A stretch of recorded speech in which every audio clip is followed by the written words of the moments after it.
আপনি কি কল্পনা করেছেন এমন একটি জায়গা যেখানে আকাশ ছোঁয়া থাকে বরফ ঢাকা পাহাড়, সবুজ উপত্যকার মাঝ দিয়ে বয়ে চলেছে নীলাভ নদী, আর সূর্যের আলো পড়ে চারপাশ সোনালী হয়ে উঠেছে?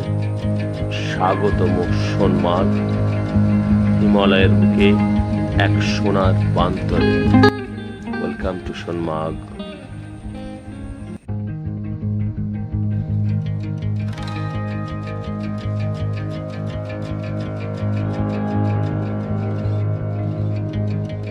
সোনমার্গ জম্মু কাশ্মীর রাজ্যের গান্দরবাল জেলায় অবস্থিত, যেটা শ্রীনগর থেকে প্রায় 80 কিলোমিটার দূরে। সমুদ্র সমপৃষ্ঠ থেকে 2800 মিটার উচ্চতায় অবস্থিত এই সুন্দর জায়গাটি আমরা 11ই অক্টোবর গুলমার্গ থেকে শ্রীনগর হয়ে গাড়ি করে সোনমার্গে পৌঁছে যায় সিন্ধু নদীর অপরূপ দৃশ্য দেখতে দেখতে। আপনারা পাশ দিয়ে দেখতে পাচ্ছেন সিন্ধু নদী পাশ দিয়ে বয়ে চলেছে, তার এক অপরূপ দৃশ্য।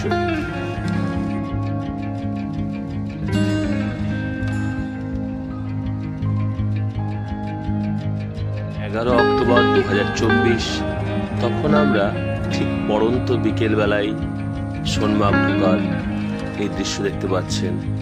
আমরা যখন পৌঁছে জেকেডিসি হোটেল যাই, তা করতেই অন্ধকার নেমে আসে। আপনাকে দেখাচ্ছি সোনমার্গের রাত্রিবেলার দৃশ্য। এই দেখুন,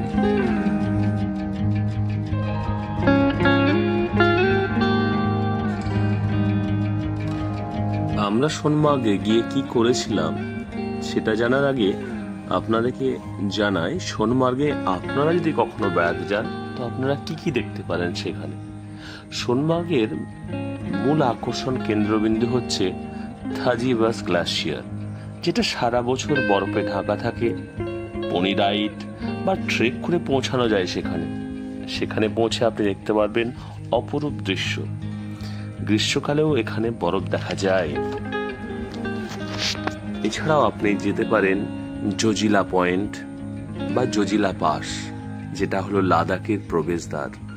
বরফের খেলাধুলো, স্নো রাইডিং এর জন্য খুবই জনপ্রিয়। শীতকালে এই জায়গা পুরো এলাকা বরফে মোড়া থাকে।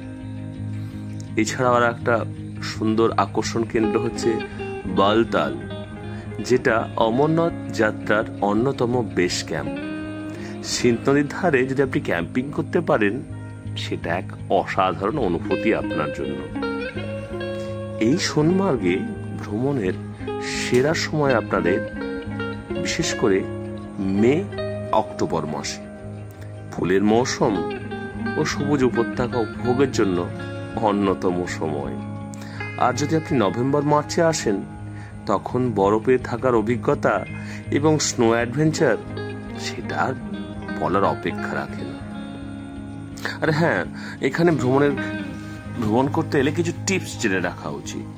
যেমন, আপনাকে উষ্ণ কাপড় রাখতে হবে, কেন রাত্রিবেলাতে সোনমার্গের তাপমাত্রা 0 ডিগ্রির নিচেও নেমে যায়। স্থানীয় পনি রাইড বা গাইড ভাড়া করার জন্য ধরধাম করে কিন্তু অবশ্যই দেখবেন। ক্যাশ রাখবেন। এটিএম সংখ্যায় খুবই কম। এছাড়া নেটওয়ার্ক কম থাকার জন্য অনলাইন পেমেন্টও খুব সমস্যা দেখা দেয়, তাই ক্যাশ রাখাটা আপনার পক্ষে খুব জরুরি। শীতকালে ভ্রমণ করতে চাইলে আবহাওয়ার খবরটা আগে জেনে রাখবেন। পাহাড়ি এলাকা কোথায় কি হয় সেটা আগে থেকে জেনে নেওয়া উচিত।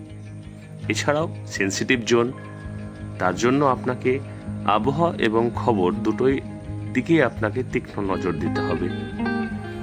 এবার আপনাদেরকে জানাবো আমরা কি করলাম সোনমার্গে গিয়ে সেটা।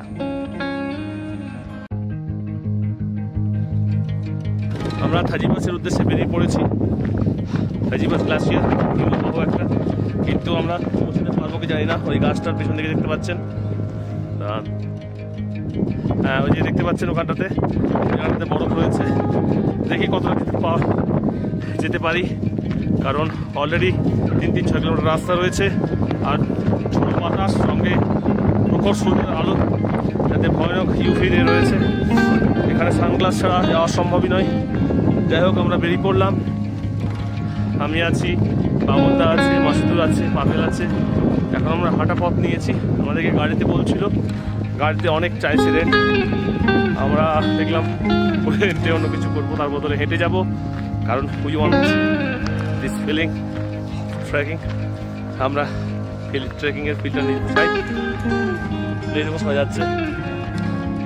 আবার তো হাঁটা পথ, চরম ঘোরা পথ। এখান থেকে আবার ওই সাইডে গিয়ে ওইদিকে ঘুরে আবার ওই সেম জায়গাতেই যাবো, কিন্তু অনেক ঘুরে ঘুরে। চারিদিকে ভিউ দেখুন।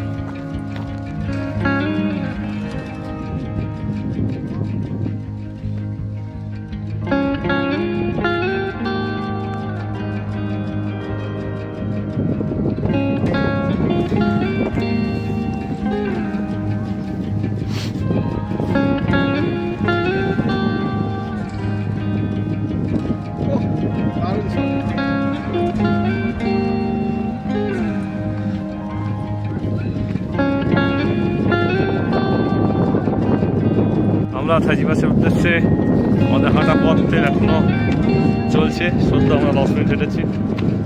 এই দেখুন গ্লাসিয়ার, গ্লাসিয়ারটা পুরো ওই জায়গা দেখতে পাচ্ছি, এই কোনায় দেখা যাচ্ছে ওই জায়গাটাতে। দারুণ লাগছে। বাচ্চারা এখানে ক্রিকেট খেলছে। Excellent view.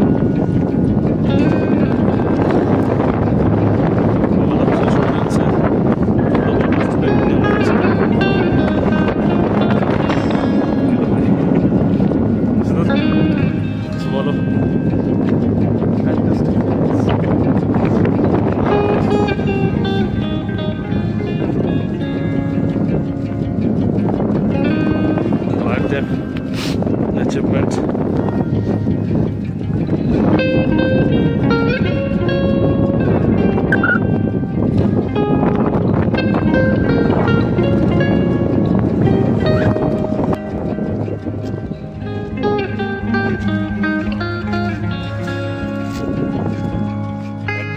আমরা চলেছি থাজিবাস গ্লাসিয়ারে। এই দেখুন থাজিবাস glacier.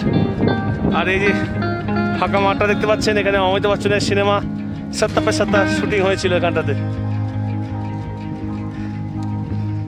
According to local guide, ওরা বললো এখানে সত্তা পে সত্তা শুটিং হয়েছিল।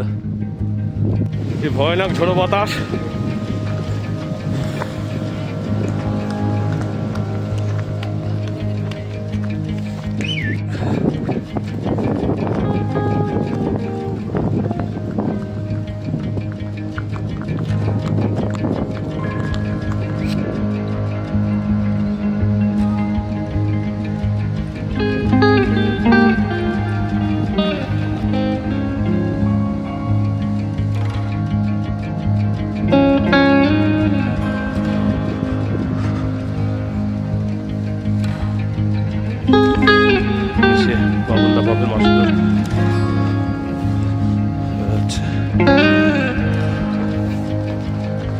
আমরা থাজিবাস গ্লাসিয়ারের খুব কাছাকাছি চলে এসেছি।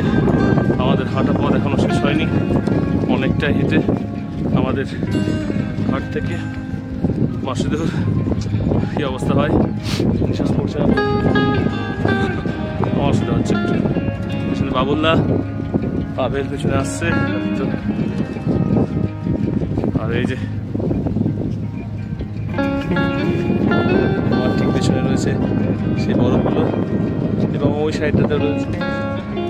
মানে যাবো, যতটা পারার চেষ্টা করছি।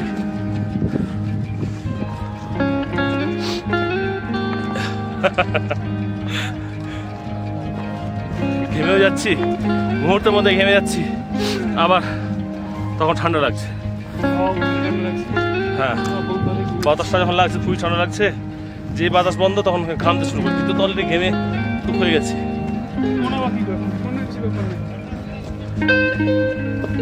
চলে যাচ্ছি আমরা, শুধু হেঁটেই চলেছি এখন পর্যন্ত।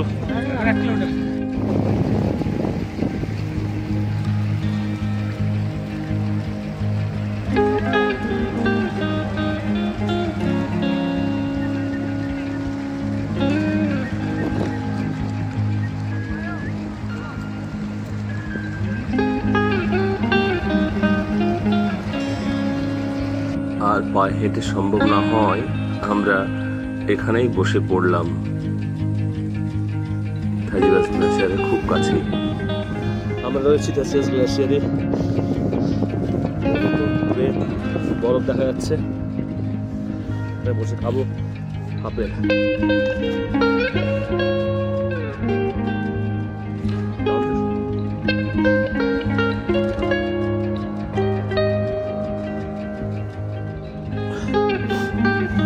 আমরা এখানে রয়েছি, থাজিবাস গ্লেসিয়ারে জল যাচ্ছে, দেখুন কত সুন্দর।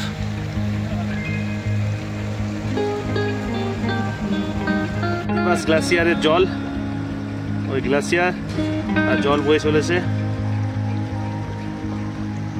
ঠান্ডা কলকলে একদম বরফের জল। আমি থাজিবাস গ্লেসিয়ারের অপরূপ দৃশ্য দেখে মোহিত হয়ে গেলাম। আপনারাও দেখুন সেই অপরূপ দৃশ্য।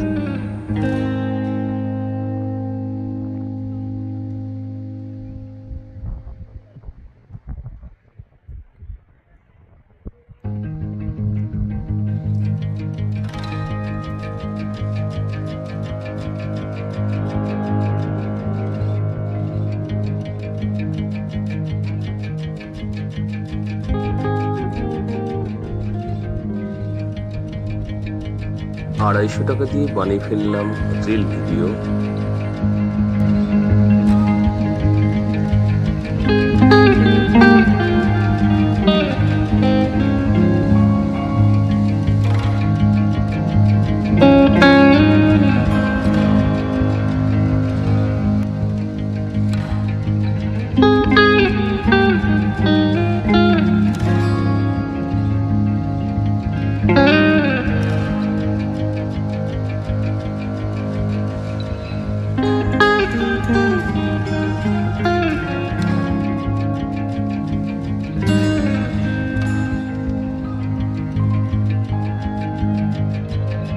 থাজিবাস গ্লেসিয়ারকে বাই বাই বলে আমরা বেরিয়ে পড়লাম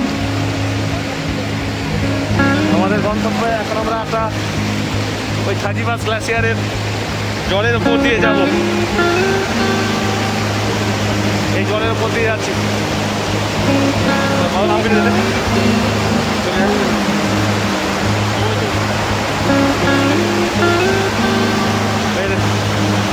এই গ্লেসিয়ারের জল আছে, উপর দিয়ে চললাম। একটা কাঠের ব্রিজ রয়েছে, এই কাঠের ব্রিজ ক্রস করে এসেছি।